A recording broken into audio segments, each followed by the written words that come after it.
Hello everyone, आज हम discuss करने वाले हैं चैप्टर 2 एक्सरसाइज 2.1। तो हम पहले टॉपिक पे आते हैं, वो है कार्टेशियन प्रोडक्ट्स ऑफ सेट्स। चलो हम कुछ सेट्स लेते हैं। मान लीजिए A is equal to A B C, B is equal to D E F। तो हमारा कार्टेशियन प्रोडक्ट्स ऑफ सेट्स मतलब ये सेट्स हैं। अब इसका हम कार्टेशियन प्रोडक्ट कैसे निकालेंगे? देखिए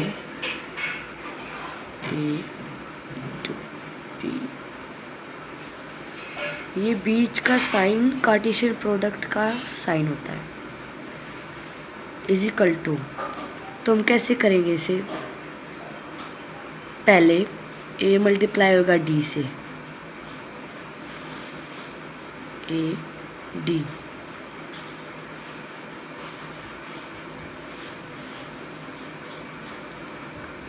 फिर A होगा E से, A E, फिर A होगा F से, A F, फिर B होगा A से, E से, F से,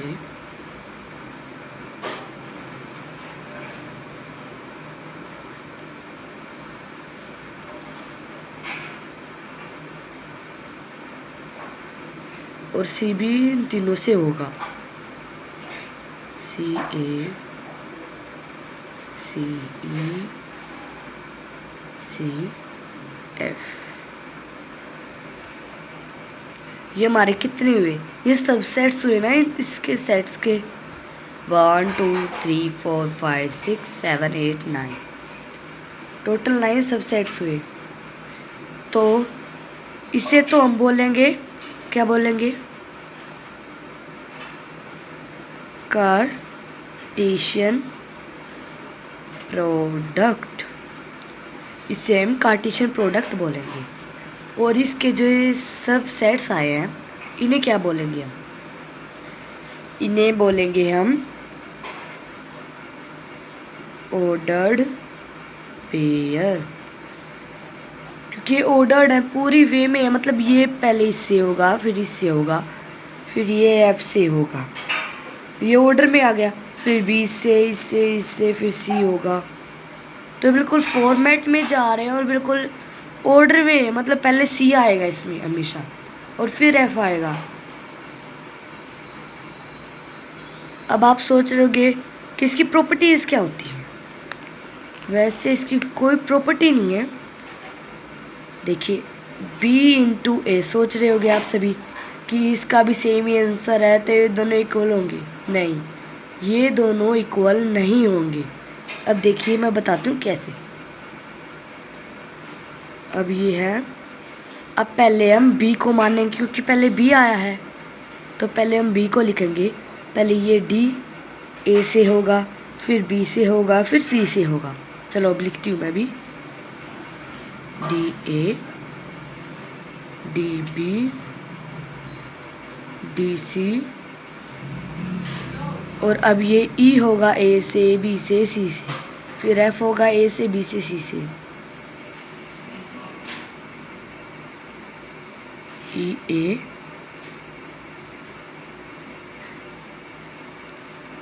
E B E C F A F B F C। तो अब देखो पहले D आ रहा है पे, फिर A आ रहा है, और इसमें पहले A आ रहा है, फिर D आ रहा है। आपने इसमें देखिए, अभी मैं ग्राफ बनाती हूँ। ये Y एक्सिस है, ये X एक्सिस है। जैसे आपको कोई नंबर दिया गया हो 7 4, ये दिया हुआ है और दिया हुआ है 4 7, तो ये कहाँ मिलेगा और ये कहाँ मिलेगा? चलो 1 2 3 4 5 6 7, 1 2 3 4 5 6 7 हो गए हमारे 7 तक। अब देखते हैं ये x 7 हुआ ना, तो यहाँ पे 7 और ये 4 हुआ, तो यहाँ पे होगा 7/4 और ये हुआ 4 और ये हुआ 7, तो यहाँ पे होगा। देखो ये दोनों एक से पॉइंट्स नहीं है ना, एक जगह नहीं आए ना, तो फिर ये दोनों कैसे इक्वल हो सकते हैं, क्योंकि आगे a है इसमें। आपको दिख गया होगा ये सही कि ये इसके आगे a अलग है, इसके आगे d है। तो मैंने अभी यहाँ पे एक्सप्लेन किया है आपको ये तो समझ में आ ही गया होगा। तो इसका मतलब क्या हुआ, that a cartesian b is not equal to b cartesian a। ये दोनों इक्वल नहीं हो सकते, कभी भी नहीं होंगे इक्वल। जब तक इनके एलिमेंट सेम नहीं होंगे, जब तक इक्वल नहीं हो सकते हैं। देखिए अगर आपको कोई पूछता है number of relation in this Cartesian, मतलब इन दिस कार्टेशियन का ज़रूरी नहीं होता है ये इंक्लूड करे, आप इसे एक्सक्लूड कर दीजिए। बस मेन है number of relations. Number of relations कितनी हुई इसमें, देखिए इसमें पहले इसे ले लेते हैं हम। इसमें कितनी है 1 2 3 4 5 6 7 8 9 हुई टोटल। ये देखिए इज इक्वल टू 9। ये मैंने पहले भी आपको बताया कि ये सबसेट्स, ये यहाँ पे सबसेट्स है ना, तो सबसेट्स को कैसे निकालते हैं, नंबर ऑफ सबसेट्स को। बिल्कुल आसान है, मैंने पहली वीडियोस में भी आपको बताया है। 2n are the number of elements, मतलब कितने एलिमेंट्स हैं उसमें। तो अब इसका रिलेशन, इसके सबसेट्स कितने हैं, चलो देखते हैं। a number of subset in a into number of subset in b is equal to number of subset in a into b। देखिए इनमें कितने सबसेट्स हैं, 1 2 3 1 2 3 3 है ना इनमें। 3 इंटू 3 इज इक्वल टू, इसमें 9 है, 9 is equal to 9, hence proved. So this formula is there that how to calculate number of subsets in this will be the sum of elements of this. चलो अब हम एक और ले लेते इसमें c is equal to d i j। ये elements हुए डी आई जे इसमें।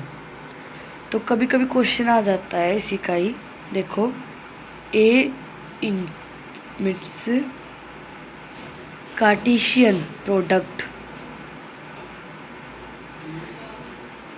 बी यूनियन सी, मतलब इसका ढूंढना हमने, ये कैसे फाइंड करेंगे अब हम।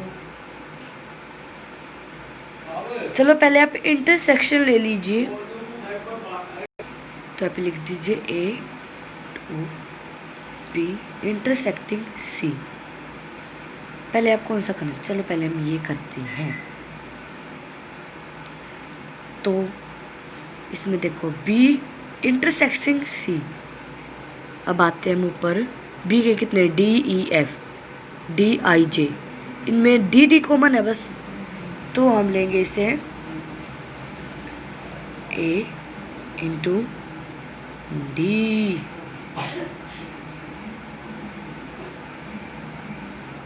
ए के एलिमेंट्स इंटू डी।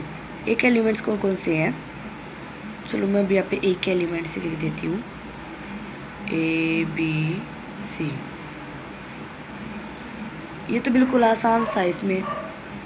तो इसमें कितने नंबर ऑफ सेट्स होंगे इस वाले में,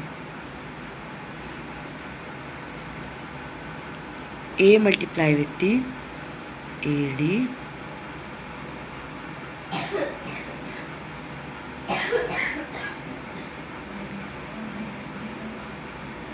B multiply with D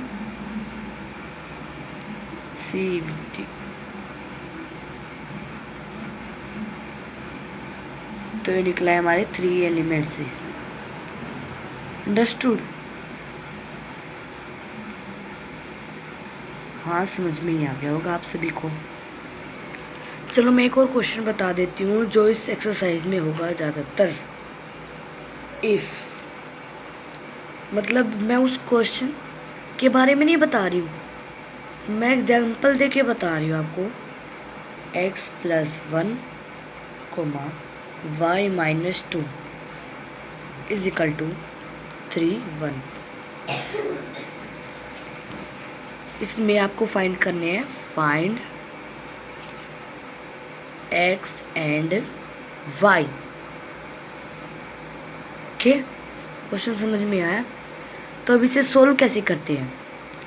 पहली बात है कि याद रखना, ये x+y जब बीच में इक्वल टू साइन दिया होता है ना, तो इसका मतलब होता है, और भी यहाँ पे कोमा दिए होते हैं, मतलब x+1 इज इक्वल टू 3 और y-2 इज इक्वल टू 1। तो अब इसे सोल्व करते हैं। चलिए, x+1 is equal to 3, y-2 is equal to 1। आप किसी भी मेथड से इसे सोल्व कर सकते हैं, सब्स्टिट्यूशन, एलिट्रेशन, क्रॉस मल्टीप्लिकेशन, बिल्कुल बहुत से तरीके हैं इसे सोल्व करने के।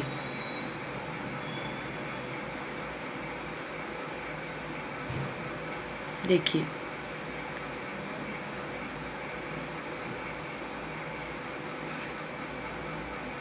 x is equal to 2, y is equal to 3। कैसे है? देखो, अगर ये 1 इस साइड शिफ्ट होगा तो माइनस में 1 में बदल जाएगा ना, -1 हो जाएगा ना यहाँ पे इस साइड आके। तो 3 - 1 2 आया, तो यहाँ पे हमारा x की वैल्यू आ गई 2। और यहाँ पे y देखो, अभी इस साइड जाएगा तो ये प्लस में हो जाएगा, है ना। और 1 + 2 कितना होगा? 3 होगा। 1 + 2 इज इक्वल टू 3, हमारी y की वैल्यू आ गई। तो बिल्कुल आसान सा क्वेश्चन है, इसका आसान सा आंसर है। ये क्वेश्चन एक्सरसाइज में होंगे ज़्यादातर, और इसमें कोई टेंशन लेने की ज़रूरत नहीं है, बिल्कुल आसान है, आप कर लेंगे, मुझे पता है। तो हाँ, और एक और क्वेश्चन है, चलो मैं वो एक्सरसाइज वाला ही बता देती हूँ। उसमें क्वेश्चन में दिया गया है, if a is equal to -1 1, मतलब ये सेट्स में ये 2 एलिमेंट हैं, और हमें फाइंड क्या करना है? Find a into a। तो हमें ये फाइंड करना है। अब इसे कैसे करेंगे, चलो मैं बताती हूँ आपको अभी। मतलब हमें a के एलिमेंट लेने हैं इसमें। चलो अब इनके a into a is equal to, पहला सेट हुआ, हम पहले -1 लेते हैं तीनों, -1 -1 फिर लेते हैं हम पहले 2 -1 -1 एंड +1, फिर लेंगे हम -1 1 1, उसके बाद लेंगे हम -1 1 -1 1 -1 -1 1 -1 1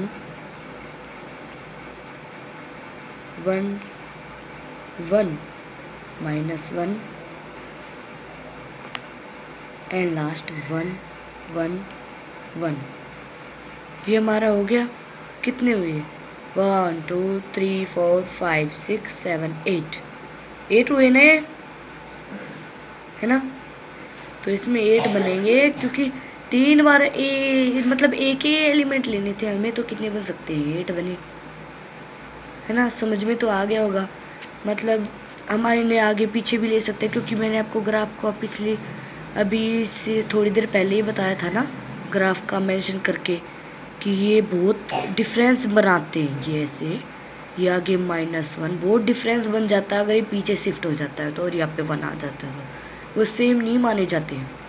ठीक है, देखो यहाँ पे इसमें एक ही -1 है, इसमें भी एक ही -1 है, पर ये अलग अलग है ना, समझ में आया? तो बेसिकली इस एक्सरसाइज में कुछ नहीं था। आई होप आप सभी को समझ में आ गया होगा।